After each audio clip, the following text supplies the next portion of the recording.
தமிழ்நாட்டிலேயே வெளிநாட்டு பயணிகள், உள்நாட்டு பயணிகள், இந்தியாவில் இருக்கிற பிற மாநிலத்தில் உள்ள சுற்றுலா பயணிகள் வந்து போகிற இடமாக இன்றைக்கு கன்னியாகுமரி கண்ணாடி இழை பாலம் அமைந்திருக்கிறது.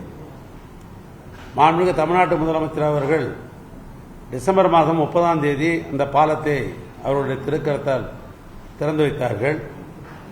அது ஒரு சிறப்பு என்னன்னா, ஆனால் கலைஞர் அவர்கள் வள்ளுவன் ஐயனுடைய சிலையை திறந்து 25 ஆண்டு காலம் நிறைவடைகிற ஒரு வெள்ளிவிழா ஆண்டு. அந்த வெள்ளிவிழா ஆண்டை நினைவை போற்றுகின்ற வகையில்தான் இந்த கண்ணாடி இழை பாலத்தை முதலமைச்சர் அவர்கள் திறந்து வைத்தார்கள். அந்த கண்ணாடி இழை பாலத்தினுடைய நீளம் என்று எடுத்தால் 77 மீட்டர் நீளம் கொண்ட அந்த கண்ணாடி பாலம். அதில் மையப்பகுதியில் ஏறத்தாழ 65 மீட்டர் கண்ணாடியால் அமைக்கப்பட்டிருக்கிற ஒரு பாலம். அதனால தான் உலகத்தினுடைய சுற்றுலா பயணிகள் கூட அதை கண்டு ரசித்தார்கள். நாளுக்கு நாள் கூட்டங்கள் லட்சக்கணக்காக கூட ஆரம்பித்தது. இப்பொழுது தொடர்ந்து நடைபெற்ற அந்த 3 நாள் அரசு விடுமுறை போது கூட தொடர்ந்து அந்த கண்ணாடி இழை பாலத்தில் பயணிகள் பயணித்துக் கொண்டிருந்தார்கள். காரணம், ஒரு பகுதியில் வள்ளுவர் சிலை, இன்னொரு பகுதியில் விவேகானந்தருடைய பாறை, இரண்டையும் இணைக்கிறது அந்த கண்ணாடி பாலம். அதை பற்றி நான் சட்டமன்றத்தில் விரிவாகலாம் நான் சொல்லியிருக்கிறேன். அது 37 கோடி ரூபாய் திட்ட மதிப்பீட்டில் உருவாக்கப்பட்ட ஒரு பாலம். அந்த பாலத்தினுடைய ஒப்பந்தத்தில் என்ன ஒப்பந்தம் போட்டிருக்கிறோன்னு கேட்டீங்கன்னா, இந்த கட்டி முடித்த ஒப்பந்ததாரர்கள் 10 ஆண்டுக்கு மெயின்டெனன்ஸ் அவங்களே பண்ணிக்கணும், பராமரிப்பு அவங்களே பண்ணிக்கணும். அப்போ அந்த பராமரிப்பு பணி என்பது தொடர்ந்து இருந்து கொண்டிருக்கிறது அங்கே. காரணம், அது கடலில் கட்டப்பட்ட பாலம். கடலில் என்ன ஆகும், உப்பு காற்று அடிக்கும், சீற்றங்கள் அதிகமாக இருக்கும், காற்றினுடைய வேகம் அதிகமாக இருக்கும். ஆனால் பராமரிப்புன்ற பார்க்குற பொழுது அந்த பாலத்தை அமைத்திருக்கிற இணைப்புகளில் போல்டு நெட்டுலாம் இருக்கும்.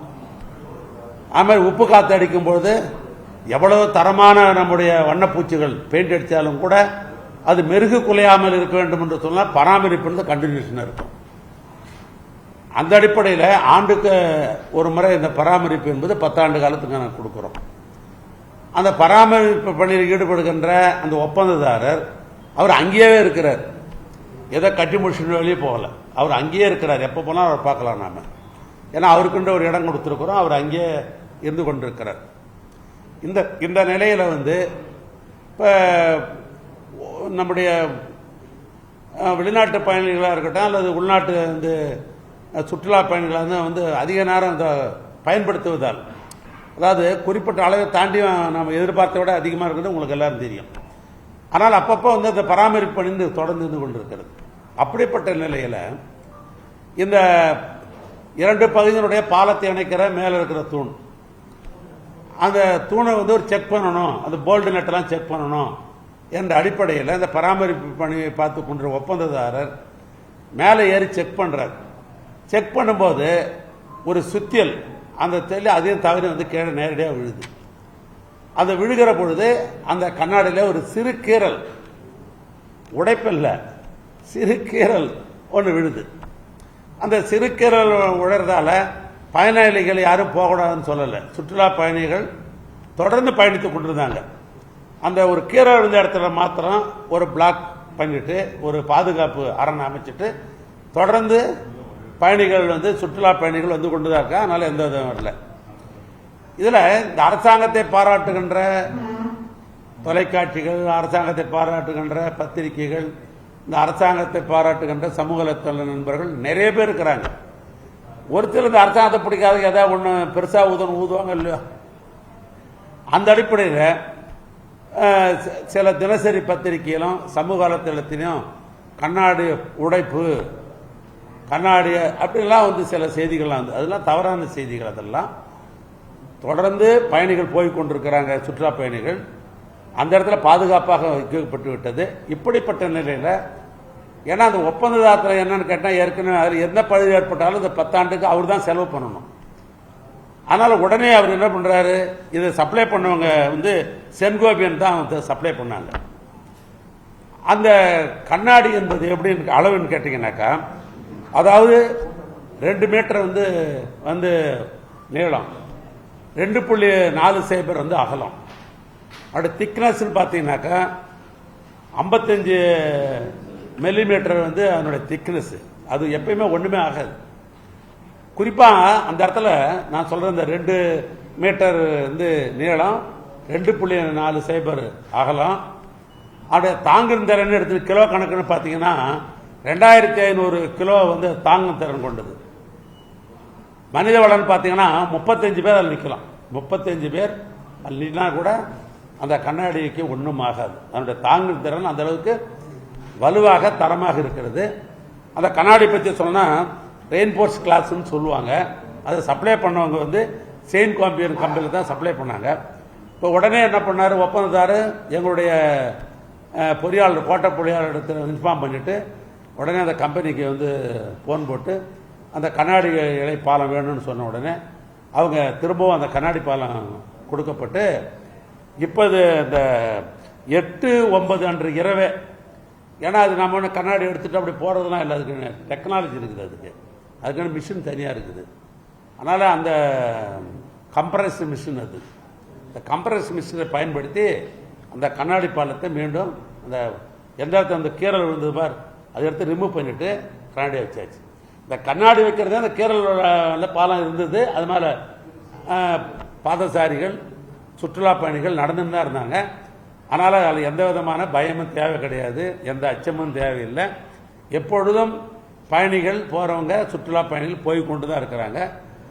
ஏன் நான் பேட்டி கொடுக்க வேண்டிய அவசியம் சொன்னால், நான் சொன்ன பார் இந்த ஒரு சில சமூக வலைத்தளம் வைத்திருக்கிறவங்க இல்லை இந்த பத்திரிகையில் தினசரி பத்திரிகையில் இந்த செய்தி வந்தது காரணத்தினால் அவர்களுக்கெல்லாம் தெரிஞ்சுக்கணுன்றதுக்காகவும் தமிழ்நாட்டில் இருக்கிற நம்முடைய சுற்றுலா பயணிகள் அதை புரிஞ்சுக்கணுன்றதுக்காகத்தான் இந்த உங்கள்கிட்ட அந்த கருத்தை நான் கலந்து கொண்டேன்.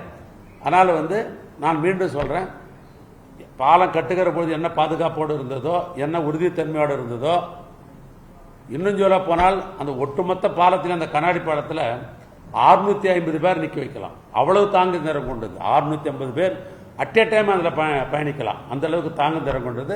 சிறப்பாக இருக்கிறது, உறுதியாக இருக்கிறது, பலரும் பாராட்டுகின்ற அளவுக்கு இருக்கிறது. உலக சுற்றுலா பயணிகள் பாராட்டுகின்ற வெற்றிகிற அளவுக்கு அந்த பாலம் அமைந்திருக்கிறது. அதனால தொடர்ந்து மக்கள் பயன்படுத்துவார்.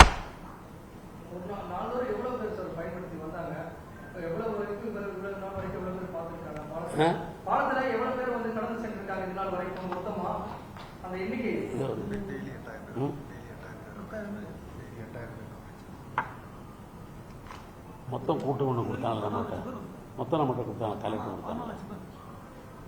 சராசரி ஒரு நாளைக்கு 8000 பேர் அதில் சுற்றுலா பயணிகள் அதை பயன்படுத்துகிறாங்க.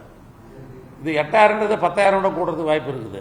என்ன காரணம் கேட்டீங்கன்னா, அந்த கப்பல் நாங்கள் விடுறோம் இல்லையா, பயணிகள் கப்பல் விடுறோம் இல்லையா, அது கடலுடைய சீற்றத்தை வச்சு தான் அந்த கப்பலை நாங்கள் இயக்க முடியாங்க.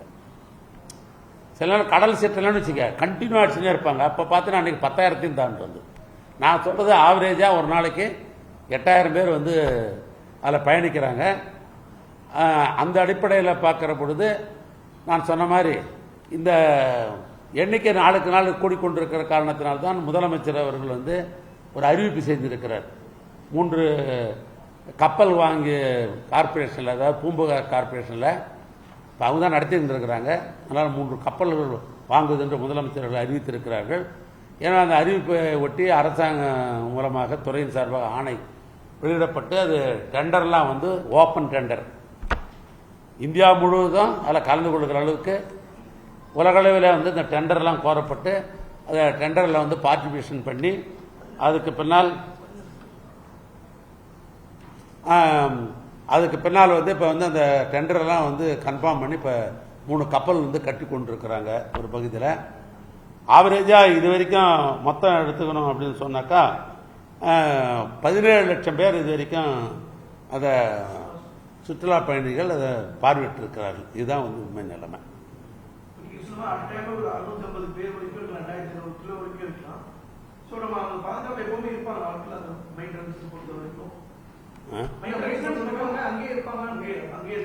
ஆமாம் ஆமாம் அந்த இல்லை அப்படிதான் ஒப்பந்தமே என்னன்னு கேட்டீங்கன்னாக்கா இந்த 10 ஆண்டு காலத்திற்கு அவங்க தான் மெயின்டெனன்ஸ் நேரடியாக இந்த 10 ஆண்டு முடிஞ்ச ஒரு படம் தான் அதுக்கு முன்னால் தான் ஆனுவல் மெயின்டெனன்ஸ்ன்றது அவர்கிட்ட கொடுத்தாலும் சரி இன்னும் வேற யாராவது டெண்டர் மூலியமாக கோரும் மொழியை இப்போ இந்த ஒப்பந்த அடிப்படையில் 10 ஆண்டுக்கு இயற்கை யாரும் ஒப்பந்ததாரரோ அவர் தான் வந்து ரெண்டாவது அதில் என்ன வந்து ரிப்பேராக இருந்தாலும் அதையும் அவரே தான் சொந்த செலவு தான் பண்ணி தரணும். ஏன்னா அப்படி தான் ஒப்பந்தம் போடப்பட்டிருக்கிறது. முழுமையாக அதான் சொல்றேன், அதனுடைய அளவு நான் சொல்லிட்டேன் உனக்கு. ஒரு அளவும் வந்து 2 மீட்டர் நீளம், 2.40 மீட்டர் அகலம், திக்னஸ் வந்து 55 mm தேங்கினது. இதுதான் அவங்க கொடுக்குறாங்க. ஒன்று மாத்திரம் ஒரு கேரில் விழுந்தா கூட சரி, அது முழுமையாக எடுத்து போட்டு முழுமையாக தான் வைக்க முடியும். அதுக்குன்னு தனியாரெல்லாம் ரிப்பேர் பண்ண முடியாது. ஏன்னா ஃபேக்ட்ரியில் தயார் பண்ணுறது நான் சொன்ன அந்த அளவு அந்த முழுமையாக அதை எடுத்து வச்சா புது கண்ணாடியால் பொருத்தியாச்சு. அதனால் சிறப்பாக இருக்குது, உறுதியாக இருக்குது.